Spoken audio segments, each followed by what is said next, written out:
বেগম জিয়ার মুক্তির দাবিতে কাল রাজধানীতে বিএনপির সমাবেশ। আবারও জামাতকে নিয়ে আন্দোলনে দলটি। যুগপৎ শরীরদের নিয়ে এক মঞ্চে উঠতে আলোচনা শীঘ্রই। আন্দোলনের ইস্যু খোঁজার চেষ্টায় ভুল পথে বিরোধীরা, বলছে আওয়ামী লীগ।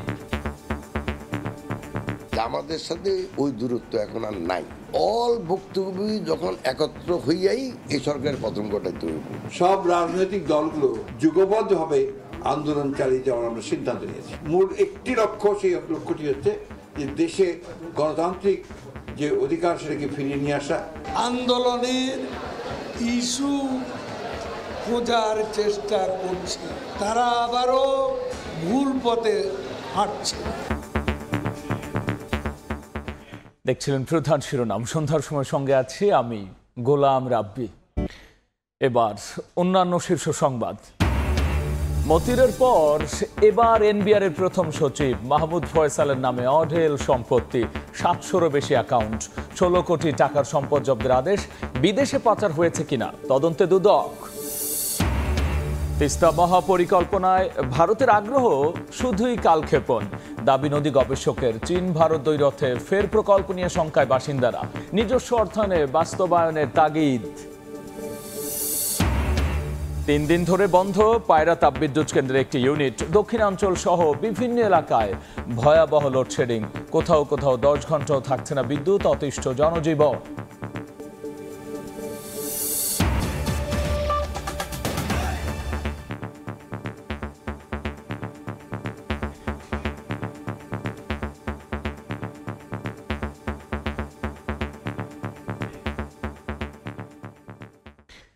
বিভেদ আর দূরত্ব ভুলে আবারও জামাতকে সঙ্গে নিয়েই সরকার পতনের আন্দোলনে নামতে যাচ্ছে বিএনপি। দলটির নেতারা বলছেন, যে যাই বলুক, লক্ষ্য অর্জনে যুগপৎ আন্দোলনের শরিক দলগুলোর সঙ্গে সরকার বিরোধী সবাইকে এক করেই মাঠে নামবেন তারা। তবে জামাত নেতারা বলছেন, বিএনপির সঙ্গে গাঁটছড়া বাঁধতে বাধা হয়ে দাঁড়িয়েছে যুগপদের কয়েকটি দল, আর যে কারণে আন্দোলন হচ্ছে বারবার ব্যর্থ। অন্যদিকে যুগপৎ শরিকরা বলছেন, বিএনপি জামাতকে সঙ্গে নিলে ব্যত্যয় ঘটবে তাদের আন্দোলনে। এমন হলে সিদ্ধান্ত বদলাতে পারেন তারা। আহমেদ সালেহের রিপোর্ট।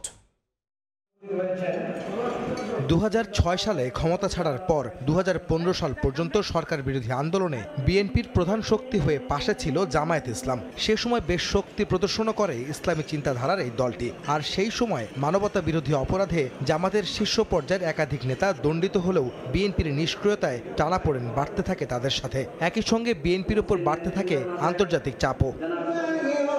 এর মাঝে হয়ে যায় দুটি জাতীয় নির্বাচন। অনেকটা প্রকাশ্যে আসে বিএনপি জামাতের দূরত্ব।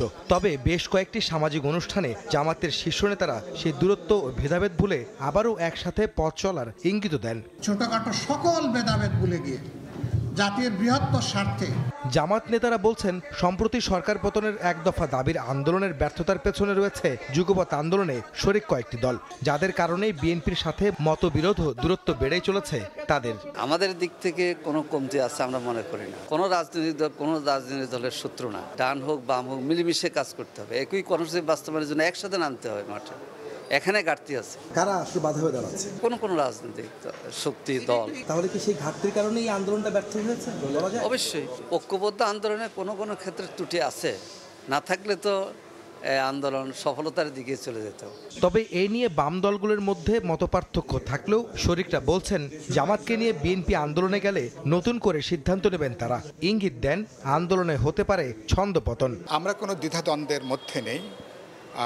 যুগপৎ আন্দোলনের মধ্যে তো জামাত নেই, জামাত যুগপৎ আন্দোলনের বাইরে আছেন। বিএনপি জামাতকে কিভাবে ডিল করবেন সেটা একান্তই বিএনপির বিষয়। যুগপৎ আন্দোলনের বড় ধরনের ব্যত্যয় ঘটে এরকম কোনো পদক্ষেপ বিএনপি গ্রহণ করবে এটা আমি চিন্তা করছি না। এটা সুনির্দিষ্টভাবে কি কলাকৌশল হয়, কি পদক্ষেপ, তার উপরে আমরা সিদ্ধান্ত গ্রহণ করব। বিএনপি নেতারা বলছেন, জামাতের সঙ্গে দূরত্ব থাকলেও তা কমে এসেছে। কারো কথায় কান দিয়ে নয়, সরকার পতনের লক্ষ্যে জামাতকে একসাথে আন্দোলনে চান তারা। ব্যর্থ করতে তো অসুবিধা নাই, যদি ব্যর্থ হয় ওরা বলতে থাকুক, আন্দোলনও করুক, একসাথে রাস্তায় নেমে সরকারকে পতন ঘটাতে হবে। না হলে এরকম কথা কইতেই থাকবে। জামাত একটা দূরত্ব আমাদের সাথে হয়েছে, জামাতের সাথে ওই দূরত্ব এখন আর নাই। অল ভুক্তভোগী যখন একত্র হইয়াই এই সরকারের পতন ঘটাইতে হইব। শিগগিরই নতুন করে আবারও সরকার বিরোধী আন্দোলনের লক্ষ্যে শরিক দলগুলোর সঙ্গে সম্প্রতি কয়েক দফা বৈঠকও করেছে বিএনপি। সরকার পতন হলেও তো আমাদের আন্দোলন। আহমেদ সালেহীন, সময় সংবাদ, ঢাকা। বেগমজিয়ার মুক্তি এখন মূল লক্ষ্য উল্লেখ করে বিএনপির মহাসচিব মির্জা ফখরুল ইসলাম আলমগীর বলেছেন, যুগপৎ আন্দোলনের জন্য শীঘ্রই শরিকদের সঙ্গে আলোচনা করে আন্দোলন বেগবান করা হবে। সন্ধ্যায় রাজধানীর সেগুনবাগিচা একটি অনুষ্ঠানে অংশ নিয়ে তিনি এমন মন্তব্য করেছেন। একদিকে গণতন্ত্র নেই, অন্যদিকে আপনার দেশের যে সার্বভৌমত্ব, সেই সার্বভৌমত্ব আজকে হুমকির সম্মুখীন হয়েছে। এখন সবচেয়ে বেশি যে প্রয়োজন, গণতন্ত্রের জন্য যিনি সবচেয়ে বেশি ত্যাগ স্বীকার করেছেন, জীবন মৃত্যুর সঙ্গে যিনি লড়াই করছেন, সংগ্রাম করছেন, সেই দেশনেত্রী বেগম খালেদা জিয়াকে মুক্ত করার একটা আন্দোলন খুব জরুরি। সব রাজনৈতিক দলগুলো আমরা এক মঞ্চে উঠতে না পারলেও আমরা কিন্তু যুগবদ্ধভাবে আন্দোলন চালিয়ে যাওয়ার আমরা সিদ্ধান্ত নিয়েছি। মূল একটি লক্ষ্য, সেই লক্ষ্যটি হচ্ছে যে দেশে গণতান্ত্রিক যে অধিকার সেগুলি ফিরিয়ে নিয়ে আসা, আমাদের ভোটের অধিকারকে ফিরিয়ে নিয়ে আসা, গণতান্ত্রিক রাষ্ট্র নির্মাণ করা। এদিকে আন্দোলনের ইস্যু খুঁজতে গিয়ে বিরোধীরা ভুল পথে হাঁটছে বলে মন্তব্য করেছেন আওয়ামী লীগের সাধারণ সম্পাদক ওবায়দুল কাদের। বিদেশে তাদের নয় বরং বিএনপির প্রভু আছে বলেও মন্তব্য করেছেন তিনি। আওয়ামী লীগের প্রতিষ্ঠাবার্ষিকী উপলক্ষে রাজধানী মানিক মিয়া এভিনিউয়ে সাইকেল র্যালির অনুষ্ঠানে তিনি একথা বলেন। ইট পাথরের যান্ত্রিক নগরে অট্টালিকার ভিড়ে নগরবাসীর জন্য শ্বাস নেওয়াটা যখন বড় চ্যালেঞ্জ, তখন সাপ্তাহিক ছুটির দিনে সাইকেল হাতে শত শত সাইকেলিস্ট সুস্থ, সচল ও আধুনিক ঢাকা গড়ার লক্ষ্যে ছুটে চলেছেন আপন গতিতে। আওয়ামী লীগের প্রতিষ্ঠাবার্ষিকী উপলক্ষে শুক্রবার সকালে রাজধানীর মানিক মিয়া এভিনিউয়ে বাইসাইকেল র্যালি কর্মসূচি শুরু হয়ে ধানমন্ডি 32-এ গিয়ে শেষ হয়। এর আগে র্যালির উদ্বোধন করে আওয়ামী লীগের সাধারণ সম্পাদক ওবায়দুল কাদের বলেন, নির্বাচনী অঙ্গীকার পূরণে তরুণদের কর্মসংস্থানে কাজ করছে বর্তমান সরকার। আমি তরুণ সমাজকে বঙ্গবন্ধুর আদর্শে, শেখ হাসিনার নেতৃত্বে আওয়ামী লীগে যোগদানের আহ্বান জানাই। ওবায়দুল কাদের আরও বলেন, আওয়ামী লীগের বিদেশে কোনো প্রভু নেই, বন্ধু আছে। বিএনপি ভারত বিরোধিতার নামে আন্দোলনের ইস্যু খোঁজার চেষ্টা করে, তারা আবারও ভুল পথে হাঁটছে বলেও মন্তব্য করেন আওয়ামী লীগের সাধারণ সম্পাদক। বিদেশে আমাদের প্রভু নেই, আপনাদের প্রভু আছে। বিরোধিতার নামে আন্দোলনের ইস্যু খোঁজার চেষ্টা করছে, তারা আবারও ভুল পথে হাঁটছে। আওয়ামী লীগের সভাপতিমণ্ডলীর সদস্য অ্যাডভোকেট কামরুল ইসলাম এমপি, জাহাঙ্গীর কবির নানক, দলটির যুগ্ম সাধারণ সম্পাদক বাহাউদ্দিন নাসিম সহ দলের কেন্দ্রীয় নেতারা অনুষ্ঠানে অংশ নেন। রাইদুল ইসলাম শুভ, সময় সংবাদ, ঢাকা। সন্ধানে একের পর এক বেরিয়ে আসছে থলের বিড়াল। মতিউর রহমানের পর এবার এনবিআরের প্রথম সচিব কাজী আবু মাহমুদ ফয়সালের বিপুল সম্পদের খোঁজ মিলেছে দুর্নীতি দমন কমিশনের অনুসন্ধানে। নিজের আর পরিবারের সদস্যদের নামে ফয়সাল গড়েছেন সম্পদের পাহাড়। ইতিমধ্যে 16 কোটি টাকার সম্পদ জব্দের আদেশও দিয়েছেন আদালত। খোঁজ মিলেছে তার নাকি 700-রও বেশি ব্যাংক অ্যাকাউন্ট রয়েছে। মতিউরের পর এবার আলোচনায় জাতীয় রাজস্ব বোর্ডের প্রথম সচিব কাজী আবু মাহমুদ ফয়সাল। ক্ষমতার অপব্যবহার ও ঘুষের মাধ্যমে হাজার কোটি টাকার সম্পদ গড়েছেন তিনি। আদালতে জমা দেওয়া দুদকের প্রতিবেদন বলছে, রাজধানীর ভাটারায় তার নামে রয়েছে 5 কাঠার প্লট। একই এলাকায় তার স্ত্রী জেসমিন আক্তারের নামেও রয়েছে 5 কাঠার আরেকটি প্লট। ফয়সাল ও তার স্ত্রীর নামে নারায়ণগঞ্জে রয়েছে কোটি টাকার জমি। শুধু তাই নয়, ফয়সালের শ্বশুর আহমেদ আলীর নামে রাজধানীর রমনা এলাকায় গত বছর অক্টোবরে একটি ফ্ল্যাট কেনা হয়, যার মূল্য দেখানো হয় 95,50,000 টাকা। এছাড়া শাশুড়ি মমতাজ বেগমের নামে 2022 সালে খিলগাঁওয়ে 10 কাঠার একটি প্লট কেনা হয়। এসব সম্পদ করদাতাদের ভয়ভীতি দেখিয়ে বদলি বাণিজ্য ও ঘুষের টাকায় কেনা হয়েছে জানিয়ে দুদকের আইনজীবী বলছেন, ইতোমধ্যে ফয়সালের বেশ কিছু সম্পদ জব্দের আদেশ দিয়েছেন আদালত, যার মূল্য অন্তত 16 কোটি টাকা। আয়কর দাতাদের ভয়ভীতি প্রদর্শন করে অর্থ গ্রহণ করত, বিভিন্ন অনিয়ম ও দুর্নীতির মাধ্যমে 1000 কোটি টাকা আত্মসাৎ, অবৈধ সম্পদ, এগুলি কিন্তু চারটি ব্যাপার না। এখন একজন পাবলিক সার্ভেন্ট, একজন বিসিএস অফিসার 2005 সনে সে জয়েন করছে, এই 20 বছরের মাথায় সে 1000 কোটি টাকা, এটা তো এটা কি হরিলুটের দেশ? শুধু সম্পত্তি নয়, নগদ অর্থের হিসাবও বেশ লম্বা। ব্যাংকে টাকা জমিয়েছেন আত্মীয় স্বজন সবার নামে। ফয়সাল, তার স্ত্রী ও শ্বশুরের নামে 50 লাখ টাকা করে রয়েছে সঞ্চয়পত্র। স্ত্রী, শ্বশুর ও তার স্বজনদের 19টি ব্যাংক ও একটি আর্থিক প্রতিষ্ঠানের হিসাবে জমা রাখা অর্থের পরিমাণ 6,96,50,000 টাকা। দুর্নীতির মাধ্যমে অর্জিত আয়ের উৎস গোপন করার জন্য নিজের নাম সহ আত্মীয় স্বজনের নামে খুলেছেন 700টিরও বেশি হিসেব। দুদকের আইনজীবী বলছেন, এসব টাকা ফয়সাল বিদেশে পাচার করেছেন কিনা তাও খতিয়ে দেখা হচ্ছে। আমরা যে তথ্যপাত্র তাদের কাছে চাবো, বিএফআইউর কাছে, বিএফআইউ সেটা বিদেশে পাঠিয়ে দিবে, বিএফআইউ সেটা বিদেশ থেকে যে তথ্যপাত্র পাবে সেটা আমাদেরকে সরবরাহ করবে। তখনই আমরা জানতে পারবো উনি বিদেশে পাঠিয়েছে কি না। এটা হলো যেটা রেকর্ডের ভিত্তিতে, রেকর্ডের বাইরেও অনেক টাকা পাঠায়, অনেক সময় হুন্ডির মাধ্যমে পাঠায়। কাজী আবু মাহমুদ ফয়সাল কর ক্যাডার হিসেবে 2005 সালে সহকারী কমিশনার পদে জাতীয় রাজস্ব বোর্ডে চাকরি শুরু করেন। বর্তমানে তিনি জাতীয় রাজস্ব বোর্ডে লিগ্যাল ও ট্যাক্স বিভাগের প্রথম সচিব। নাজমুস সালেহী, সময় সংবাদ, ঢাকা। তিস্তা মহাপরিকল্পনায় ভারতের আগ্রহ উদ্দেশ্য প্রণোদিত এবং কেবল কালক্ষেপণ ছাড়া আর কিছুই না।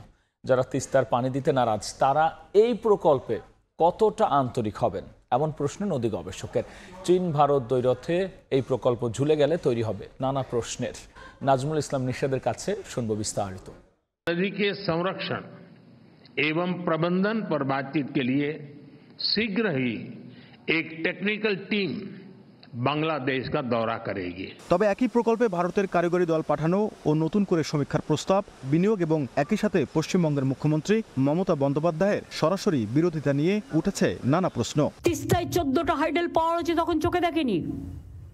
পরাক্কানি আবার চুক্তি রিনিউ হচ্ছে, আমাদের জানালো না।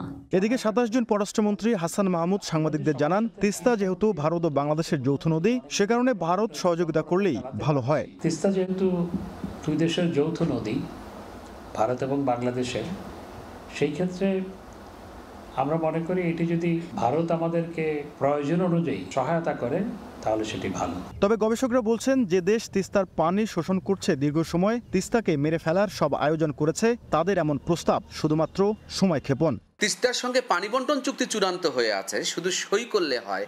সে সই না করে নতুন কারিগরি টিম এসে কি দেখতে চায়, কি দেখাতে চায়? জন্য তিস্তা কর্তৃপক্ষ গঠন করো, কিন্তু এই প্রকল্প কোনোভাবেই চীন ভারতের দৌরতের জায়গায় নিয়ে যাওয়া যাবে না। এমন পরিস্থিতিতে ভূরাজনৈতিক শক্ত প্রতিকূলতার পাহাড় ডিঙ্গিয়ে সূচিত হবে উত্তর জনপদের মানুষের স্বপ্নযাত্রা, তিস্তা মহাপরিকল্পনা, এমনটাই প্রত্যাশা সংশ্লিষ্টদের। নাজমুল ইসলাম নিশাত, সময় সংবাদ, রংপুর। দেখছেন সন্ধ্যার সময়। এবার খেলার খবর।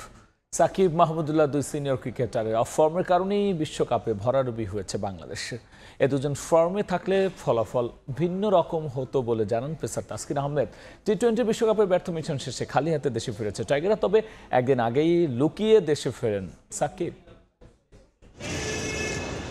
সাকিব, রিয়াদ বাংলাদেশ দলের দুই অভিজ্ঞ ক্রিকেটার। জাতীয় দলের সাফল্যের অনেকটাই নির্ভর করে এ দুই তারকার পারফরমেন্সের ওপর। তবে এবারের বিশ্বকাপে দুজনেই ছিলেন নিজের ছায়া হয়ে। গ্রুপ পর্বের পর সুপার 8-এও দলের প্রয়োজনে ব্যাটে বলে নিষ্প্রাণ ছিলেন দুজন। নিজেদের সম্ভাব্য শেষ টি-20 বিশ্বকাপে দুই সিনিয়র তারকার এমন পারফরমেন্সকে ভরাডুবির অন্যতম কারণ বলে মনে করেন সমর্থকরা। বিষয়টা স্বীকার করে নিলেন তাসকিন আহমেদও। দুজন সিনিয়র খেলোয়াড়ের অফ ফর্ম আমাদের দলে তারা ফর্মে না থাকে অবশ্যই আমাদের ইফেক্ট পড়েছে, কিন্তু মাঠের বাইরে ইফেক্ট পড়ে না, কারণ মাঠের বাইরে তারা সবসময় গুড টিম ম্যান। আল্লাহর রহমতে এই যে 47 দিনের মতো একসাথে ছিলাম, সবার বিহেভিয়ার খুব ভালো ছিল। বাট আশা করছি সামনে দ্রুত এগুলো সব কাটিয়ে উঠে সামনে ভালো কিছু করবে। তবে অন ফিল্ডে সাকিব, মাহমুদুল্লাহ ভালো না করলেও অফ ফিল্ডে তারা নাকি ছিলেন বেশ ইতিবাচক। সেই ইতিবাচক শব্দটা দিয়ে কি বোঝালেন তাসকিন? অফ দ্য ফিল্ডে সব তো ঠিকই ছিল, কিন্তু টিমের ওয়ান অফ দ্য কি প্লেয়াররা অফ ফর্মে থাকলে ওই টিমের প্রবলেম হওয়াটাই স্বাভাবিক। পারভিন আক্তার, সময় সংবাদ, ঢাকা। এ পর্যায়ে শীর্ষ সংবাদ জানিয়ে দিচ্ছে আরও একবার। বেগম জিয়ার মুক্তির দাবিতে কাল রাজধানীতে বিএনপির সমাবেশ। ফের জামাতকে নিয়ে আন্দোলনে দলটি। যুগপৎ শরীরদের মাঠে আনার চেষ্টা, ভুল পথে বিরোধীরা, বলছে আওয়ামী লীগ। মতিউরের পর এবার এনবিআরের প্রথম সচিব মাহমুদ ফয়সালের নামে অঢেল সম্পত্তি, 700-রও বেশি অ্যাকাউন্ট, 16 কোটি টাকার সম্পদ জব্দের আদেশ। বিদেশে পাচার হয়েছে কিনা তদন্তে দুদক। এবং তিস্তা মহাপরিকল্পনায় ভারতের আগ্রহ, কেবল কালক্ষেপণ দাবি নদী গবেষকের। চীন ভারত দ্বৈরথে ফের প্রকল্প নিয়ে শঙ্কায় বাসিন্দারা, নিজস্ব অর্থায়নে বাস্তবায়নের তাগিদ।